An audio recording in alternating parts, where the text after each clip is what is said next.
नमस्कार दोस्तों, आप सभी का एक बार फिर से स्वागत है हमारे YouTube चैनल दीप जीएस फाउंडेशन में। जैसा कि आप लोगों को पता है कि हम एक सीरीज लेकर आते हैं जिसमें 10-10 क्वेश्चन की सीरीज वीडियो होते हैं जो आप लोगों के लिए बहुत ही फायदेमंद साबित होते हैं। और आप लोगों के एग्जाम के लिए 10-10 क्वेश्चन जो प्रतिदिन लाया जाता है उसमें कुछ एक्सप्लेन किया जाता है जिससे आपकी थ्योरी भी कंप्लीट हो जाती है।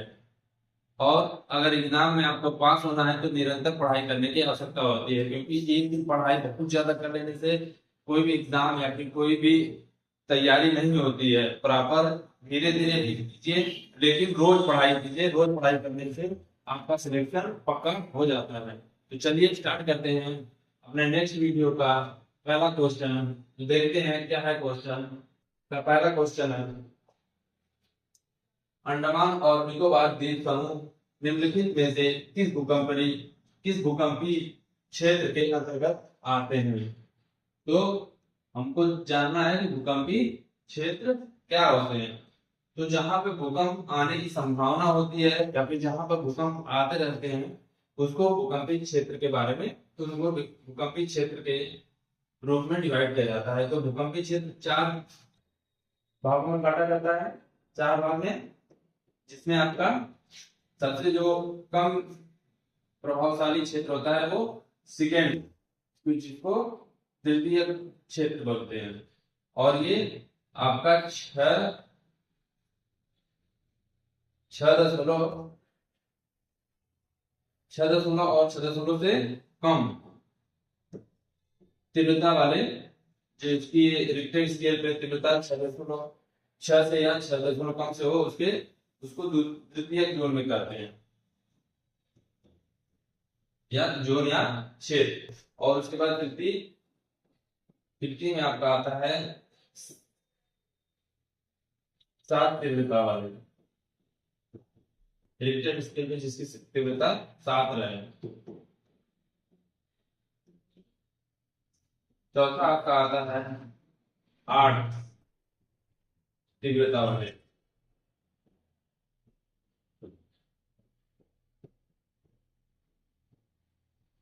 और जो आपका सबसे भयावह और सबसे ज्यादा प्रभावशाली होता है वो आपका 5वां जोन में आता है।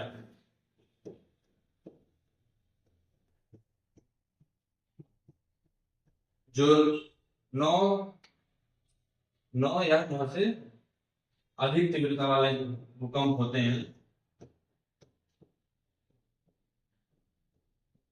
उन्हें 5वें जोन के अंतर्गत रखा जाता है। जोन या फिर क्षेत्र बोल सकते हैं।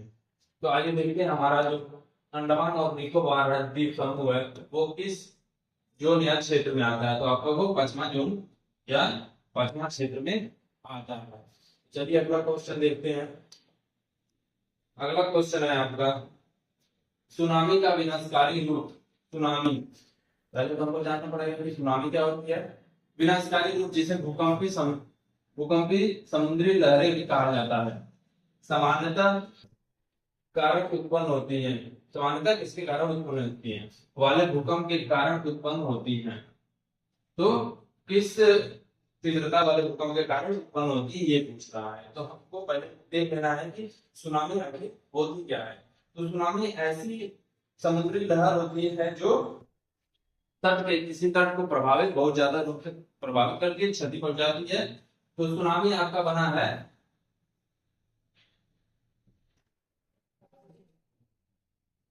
सुनामी। तो सू का मतलब होता है बंदरगाह, जिसे हार्बर भी बोलते हैं, हार्बर। और नामी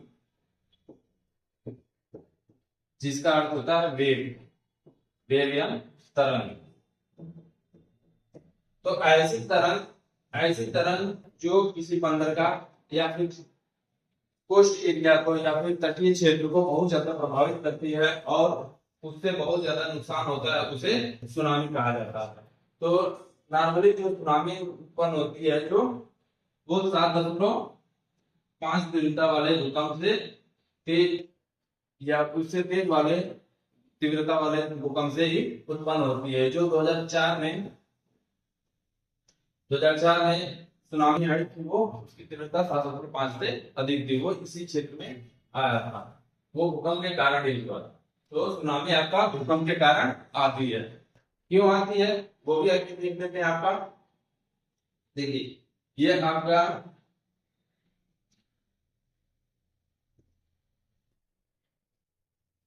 आप लोग जानते हैं सुनामी तो समुद्र में आती है। मान लीजिए आपका समुद्र है,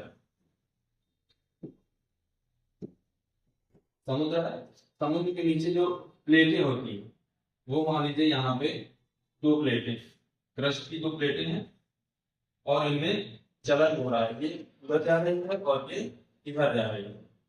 तो जब ये इसमें चलन होता है, भूकंप उत्पन्न होता है यहाँ पे, तो यहाँ से वेव जनरेट होती है और यही वेव पहले ऊपर जाती है, फिर उसके बाद धीरे धीरे ऐसे बढ़ते बढ़ते कोस्ट तक जाने में बहुत बड़ा नुकसान कर देती है। ठीक, तो ऐसे वेव उत्पन्न होती है, यहाँ से वेव उत्पन्न होती है और दोनों तरफ जाती है। चलिए अगला क्वेश्चन देखते हैं। अगला क्वेश्चन है आपका चौथा क्वेश्चन, भूकंप के दौरान अच्छा ये क्वेश्चन छोड़ गया आपका, देखते हैं तीसरा क्वेश्चन। तीसरा क्वेश्चन है निम्न निम्न में से कौन सा पृथ्वी के भीतर के कंपनों का अध्ययन, पृथ्वी के भीतर के कंपनों का अध्ययन है। तो भूकंप पृथ्वी के अंदर जो कंपन होता है उससे भूकंप कहते हैं, तो वही चीज है। तो ये अध्ययन क्या कहलाता है? ठीक, तो हम भूकंप विज्ञान में इसका अध्ययन करते हैं। तो ये आपका आसान आंसर क्वेश्चन है, जिसको आप आराम से कर सकते हैं, इन सबको एलिमिनेट करके भी। ठीक, चलिए अगला क्वेश्चन देखते हैं। आपका अगला चौथा क्वेश्चन है, आपका चौथा क्वेश्चन है भूकंप के दौरान कौन सी तरंगें उत्पन्न होती हैं? तो भूकंप के दौरान कौन सी तरंगें उत्पन्न होती हैं?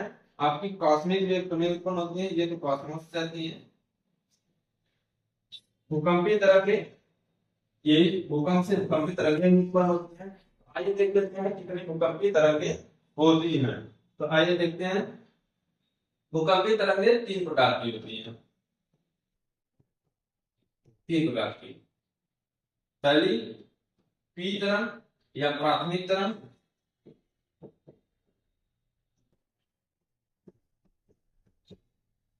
एल तरंग या नहीं प्राथमिक तरंग या यस तरंग होती है, यस तरंग जिसे गौण तरंगे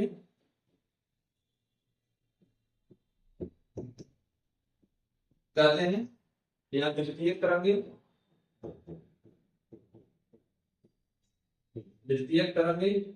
तीसरी आपकी होती है एल तरंग, जो जिसे सतही तरंगे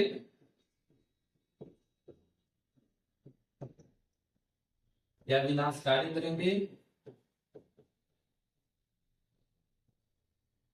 या फिर इसको दीर्घ तरंगे भी कहते हैं, दीर्घ तरंगे। क्योंकि जो सबसे ज्यादा नुकसान होता है वो एल तरंग के कारण ही होता है। मेरी बात ये होती है कि जो पी तरंग है और यस तरंग है, ये दोनों जब मिल जाती हैं तो आपका यस तरंग का निर्माण होता है। नॉर्मली ये कोई बताता नहीं है या फिर कोई जान नहीं पाता है। चलिए देखते कैसे। जो पी तरंग होती है वो अपने उसके कण, मान लीजिए ये पी तरंग का एक कण है, उसका चलन कैसे होता है, एक बार इधर होगा फिर एक बार इधर होगा, ऐसे ऐसे ऐसे करके ये आगे बढ़ती है। तो इसका जो डायरेक्शन होती है वो ऐसे ऐसे होती है। और यस तरंग होती है की डायरेक्शन आपकी जो कण की गति की दिशा है उसके लंबवत कंपन करता है, वो ऐसे कंपन करता है और ऐसे कंपन करके ऐसे ऐसे आगे बढ़ता है। और ये तरंग जो होती है वो ऐसे कंपन करके ऐसे आगे बढ़ती है। तो ये दो तरंगें जब सतह पर पहुंचती हैं, ये दोनों तरंगें मिलकर जब पृथ्वी की सतह पे पहुंचती हैं, तो ये दोनों तरंगें जब मिल जाती हैं तो ये जो तरंगें ये वाली है मिल गई और ये तरंग, तो इसका वेक्टर जो होता है, इसका परिणाम ऐसे निकलता है। तो परिणाम परिणाम ऐसे निकलता है। तो ये तरंगे बहुत, इनका बल बहुत ज्यादा काम करता है और सतह पे ऐसे ऐसे पूरा सतह को डैमेज कर देती है। इसलिए यह तरंगे सबसे घातक या प्रभावित तरंगे भी कहा जाता है, और ये बहुत ज्यादा ही प्रभाव करती हैं और ये नुकसान पहुंचाती हैं। तो चलिए देखते हैं क्वेश्चन क्या है। क्वेश्चन आपका भूकंप के दौरान कौन सी तरंगे उत्पन्न होती हैं? तो ये भूकंपी तरंगे उत्पन्न होती हैं। चलिए अगला क्वेश्चन। अगला क्वेश्चन है आपका, निम्न में से किसे प्लेट विवर्तनिकी का जनक माना जाता है? तो प्लेट विवर्तनिकी का जनक अल्फ्रेड वेगनर को माना जाता है। प्लेट विवर्तनिकी क्या है देख लेते हैं। ये भी प्लेट, जो पृथ्वी की प्लेट है, वो पृथ्वी जो है अलग अलग प्लेटों से मिली बनी है, ये आप लोग जानते ही हैं। ये पृथ्वी की जो क्रस्ट है, ऊपरी भाग, वो पूरा एक भाग से नहीं बना है, वो टुकड़ों टुकड़ों में जुड़कर बना है। तो इनका जब चलन होता है, ये आपका मेंटल है, ये आपका पृथ्वी के नीचे, मान लीजिए पृथ्वी का एक सेक्शन है यहाँ कोर, ठीक। तो ये यहाँ पे पाया जाता है आपका एस्ट्रोस्फीयर या दुर्बल मंडल। तो दुर्बल मंडल पे ही जो क्रस्ट होती है वो चलायमान होती है। तो इसी के अध्ययन को कैसे क्रस्ट चल रही है, उसी के अध्ययन को एक दूसरे के परिपेक्ष में कैसे चल रहे हैं, तो उसी के अध्ययन को आपका कहा जाता है प्लेट टेक्टोनिक्स। तो आइए देखते हैं answer. Plate tectonics Alfred Wegener द्वारा दिया गया। उन्होंने 3 चलन बताया। एक, जब 2 प्लेटें एक तरफ आ रही हैं, और एक जब 2 प्लेटें एक दूसरे से दूर जा रही हैं, और एक जो 2 प्लेटें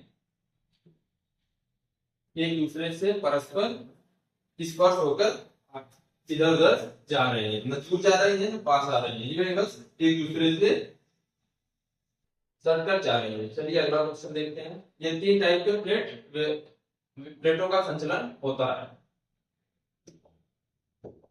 अगला क्वेश्चन आपका 6वां है।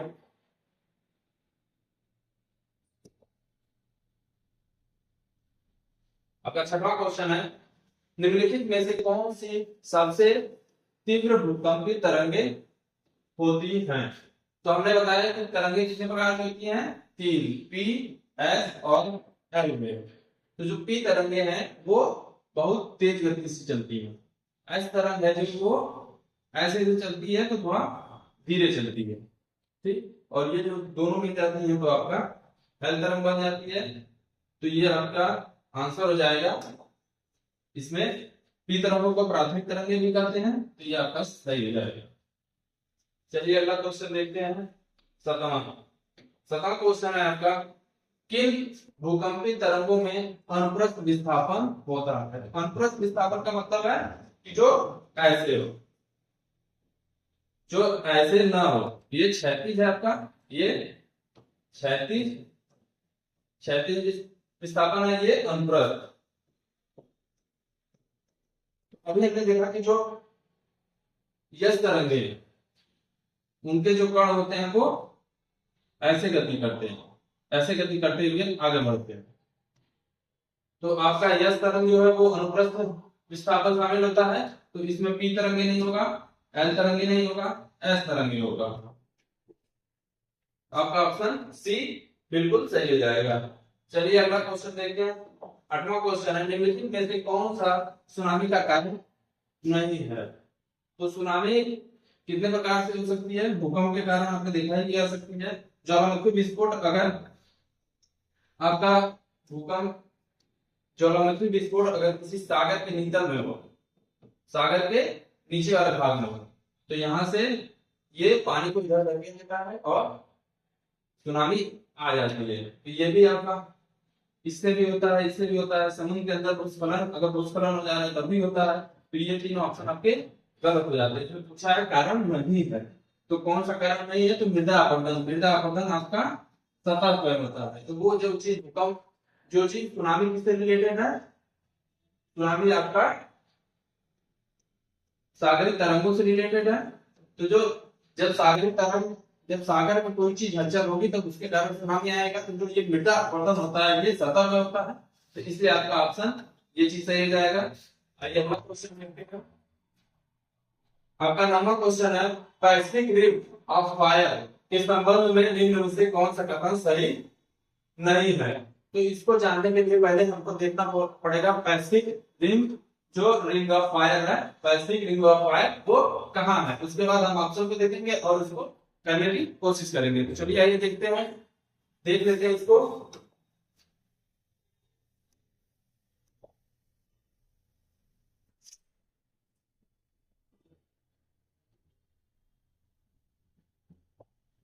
तो आपका जो ये क्षेत्र है,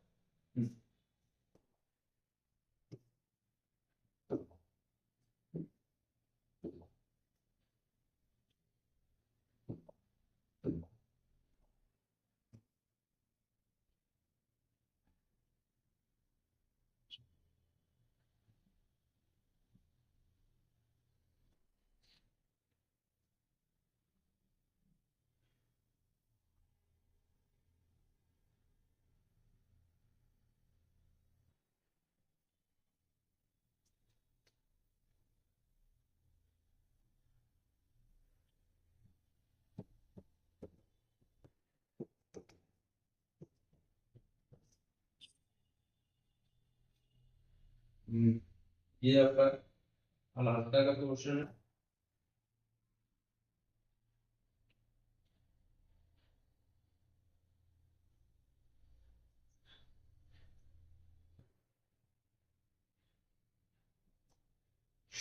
ये आपका रूस, ये आपका दक्षिण कोरिया, ये आपका उत्तर कोरिया, उत्तरी कोरिया, ये आपका है चीन, ये जापान, ये प्रशांत महासागर,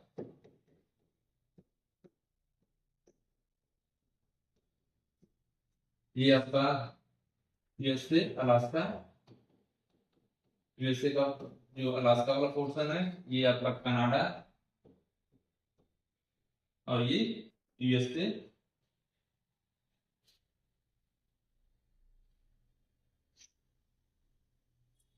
और रिंग ऑफ फायर, जो आपका रिंग ऑफ फायर है वो इसी क्षेत्र में एक गोल सा सर्कल है। रिंग ऑफ फायर एक्चुअली है क्या, तो जो इन क्षेत्रों पे ज्वालामुखी ज्यादा आते रहते हैं तो इनको रिंग ऑफ फायर कहा जाता है। तो ये नीचे तक दिया है, तो कहा आइए देखते हो ऑप्शन में क्या है आपका। ऑप्शन में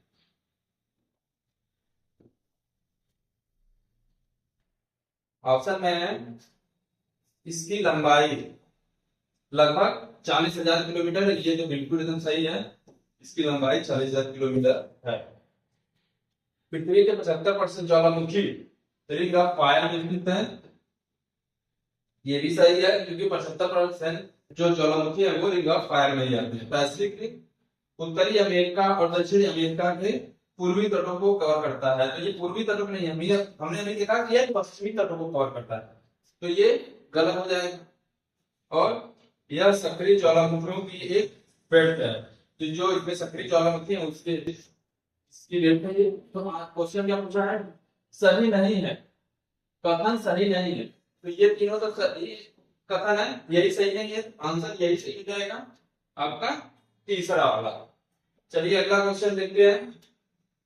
अगला क्वेश्चन 10वां क्वेश्चन है आपका, निम्नलिखित प्राकृतिक घटनाओं में कौन सी घटना भूकंप का कारण बनती है। तो इसमें कौन सी घटना भूकंप का कारण बनती है, किससे भूकंप आ सकते हैं। तो टिड्डियों के हमले से कभी भूकंप नहीं आएगा, तूफान से भूकंप नहीं आते हैं, चंद्र ग्रहण से भूकंप नहीं आते हैं, आपका ज्वालामुखी विस्फोट से भूकंप आ सकते हैं। तो ये थे आपके 10 क्वेश्चन जो कि आज के वीडियो के भूकंप से रिलेटेड थे। इससे बाद में वीडियो आपका आएगा जो सेकंड पार्ट है भूकंप से, क्योंकि कुछ चीजें हैं जो छूट गई हैं और अभी क्वेश्चन प्रीवियस ईयर के बचे हुए हैं। तो चलिए बने रहिए हमारे यूट्यूब चैनल दिलजीत फाउंडेशन। धन्यवाद।